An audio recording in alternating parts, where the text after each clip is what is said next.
बिस्मिल्लाहिर्रहमानिर्रहीम। प्यारा इस्लाम में तमाम दोस्तों को खुशामदीद कहते हैं। नाज़रीन, आज की वीडियो में हम आपको एक सौदागर की जिंदगी के बारे में बताएंगे, इसलिए वीडियो को आखिर तक लाजमन देखिएगा।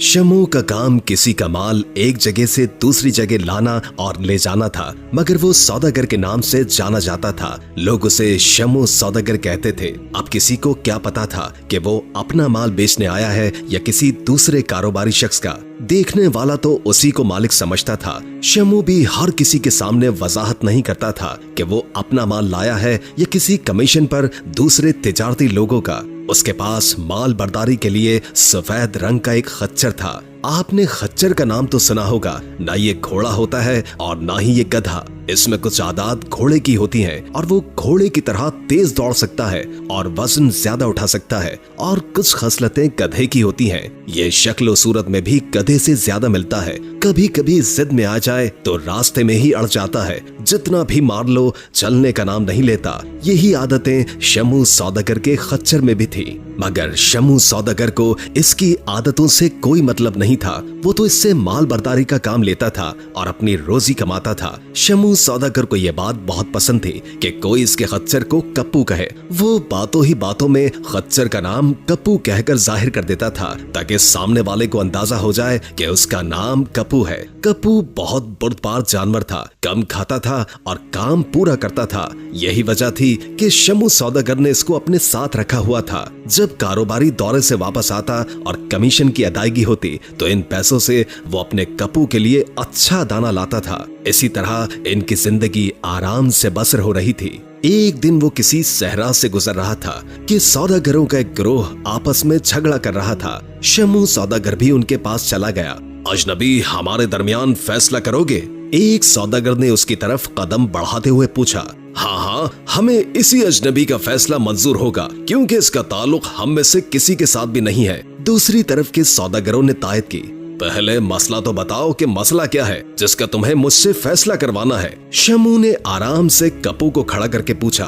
मसला यह है कि जैद के पास सच्चे मोतियों की एक थैली है जो ये दूसरे शहर से बेचने के लिए लेकर जा रहा था। इस जगह पड़ाव डालने से पहले जैद ने वो थैली चेक की थी। सच्चे मोती भी पूरे थे। कल रात हम सब सो गए थे और जब सब सोकर उठे तो सच्चे मोतियों की थैली गायब थी। यकीनन ये थैली हम में से किसी ने चुराई है, क्योंकि इस जगह कोई दूसरा शख्स न आया न गया। हम में से अब कौन चोर है, इसका फैसला करना है। मामला सुनकर पहले तो शमू सौदागर ने उन सब के चेहरों को गौर से देखा और फिर कहा, ये बताओ कि क्या तुम में से किसी के पास इत्र है? दो सौदागरों ने बोतलें इत्र निकालकर शमू सौदागर को दे दी। शमू ने एक खैमा खाली कराया और उसमें अपने कप्पू को ले गया। चंद मिनटों के बाद शमू वापस आया तो उसके हाथों में इत्र की 2 बोतलें खाली थीं। सौदागर खैमा खाली कराने कप्पू को अंदर बांध के आए और खाली इत्र की बोतलों का मुआम्मा समझ न पाए। सबको हैरान देखकर शमू सौदागर उनकी तरफ मुतवज्जो हुआ और बोला,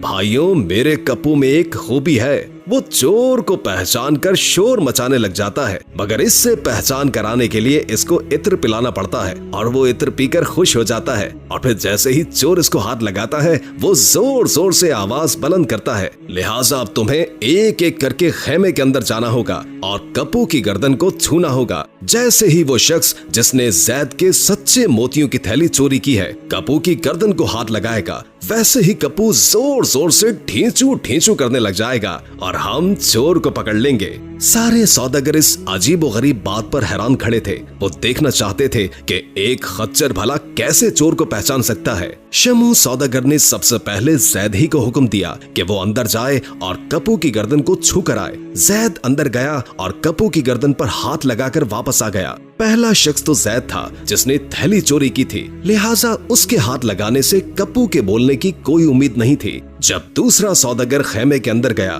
तो सबको बड़ा तजस्सुस हुआ, मगर वो भी वापस आ गया। यूं रफ्ता रफ्ता एक एक करके तमाम के तमाम सौदागर हाथ लगाकर वापस आ चुके थे, मगर कप्पू ने किसी के भी हाथ लगाने पर ढेंचू ढेंचू नहीं किया।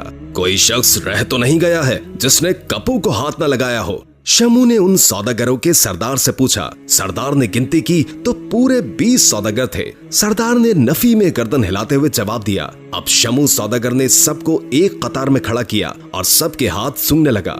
12वां शख्स मशकूक नजर आया। शमू ने उसे कतार से बाहर निकाल दिया और फिर बाकी लोगों के हाथ सूंघने लगा। सबके हाथ सूंघने के बाद शमू ने 12वें शख्स का हाथ पकड़कर सरदार के हाथ में दे दिया और कहा, ये सौदागर चोर है, इसी ने जैद के सच्चे मोतियों की थैली चोरी की है। सब सौदागर हैरान थे कि इसने चोर की पहचान कैसे की, क्योंकि वो तो कह रहा था कि कप्पू शोर मचाने लगेगा, मगर जब इसने कप्पू को हाथ लगाया तब तो कप्पू ने शोर नहीं मचाया। फिर शमू सौदागर खैमे के अंदर कप्पू से पूछने भी नहीं गया कि चोर कौन है। फिर इस सौदागर को चोर की खबर कैसे हुई? वो अभी सोच ही रहे थे कि सरदार ने पूछ लिया कि शमू, अगर यही चोर है तो इसका सबूत क्या है? मोहतरम अमीर काफिला, मैंने आपसे मांगा हुआ इत्र कप्पू को पिलाया ही नहीं था, बल्कि उसकी गर्दन के चारों तरफ मल दिया था। जब सौदागर एक एक करके अंदर गए तो जिसके दिल में चोर नहीं था तो उसने बिला झिझक कप्पू की गर्दन को हाथ लगाया, क्योंकि उसे यकीन था कि वो चोर नहीं है। लिहाजा उसे इस बात का डर नहीं था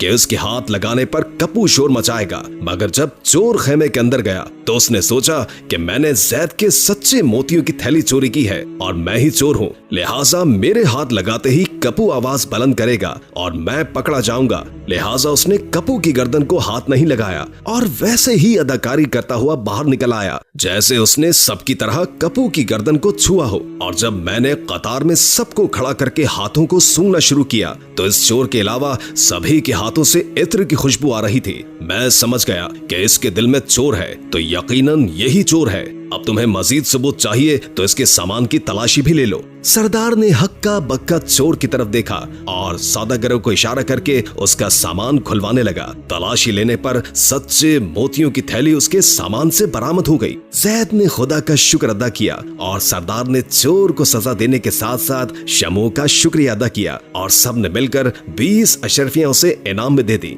20 अशरफियां लेकर शमू कप्पू के साथ खुश खुश लौट रहा था। वो ज्यादा खुश इसलिए भी था कि उसने इस किस्म का वाकया दूसरी किताब में भी पढ़ा हुआ था, लिहाजा उसके जहन ने काम किया और उसकी पढ़ाई उसके काम आ गई, जिसकी वजह से उसे इनाम इकराम से भी नवाजा गया। शमू के लिए 20 अशरफियां भी बहुत थीं। उसने सोचा कि मैं कब तक लोगों का माल एक शहर से दूसरे शहर तक कमीशन पर ले जाता रहूंगा, क्यों ना इन 20 अशरफियों से कोई छोटा मोटा कारोबार ही शुरू कर लूं। मुझे सौदागरी का तजर्बा तो है ही। इसकी सोच कारामद साबित हुई और इसने 20 अशरफियों में से 15 अशरफियों के गर्म कपड़े खरीदे ताकि पड़ोस के शहर में जाकर मौसम सरमा में इनको फरोख्त कर सके। वहाँ सर्दी बहुत ज्यादा थी और ये कपड़े हाथों हाथ फरोख्त होने थे। इस तरह उसे बहुत सारा मुनाफा भी होता और दूसरे शहर की सयाहत भी। शमू ने इन पैसों में से खुद भी खाना खाया और कप्पू को भी पेट भरकर खिलाया। इशा की नमाज के बाद शमू ने कप्पू को तैयार किया और गर्म कपड़े उस पर लाद कर रवाना हो गया। शमू को इतना तो तजर्बा था कि वो इस वक्त अपने घर से चला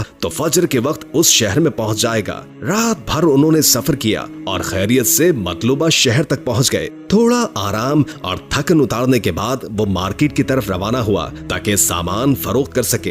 अभी वो बाजार का रुख ही कर रहा था कि एक शख्स ने उसे मुतवज्जो किया और तेज तेज कदमों के साथ उसके पास आ गया। अस्सलामु अलैकुम। उस शख्स ने दूर से सलाम किया और पास आते ही शमू से मुसाफा किया। वालेकुम अस्सलाम। शमू ने भी पुरतपाक लहजे में सलाम का जवाब दिया। उस शख्स ने बड़ी गर्मजोशी के साथ उससे मुसाफा किया।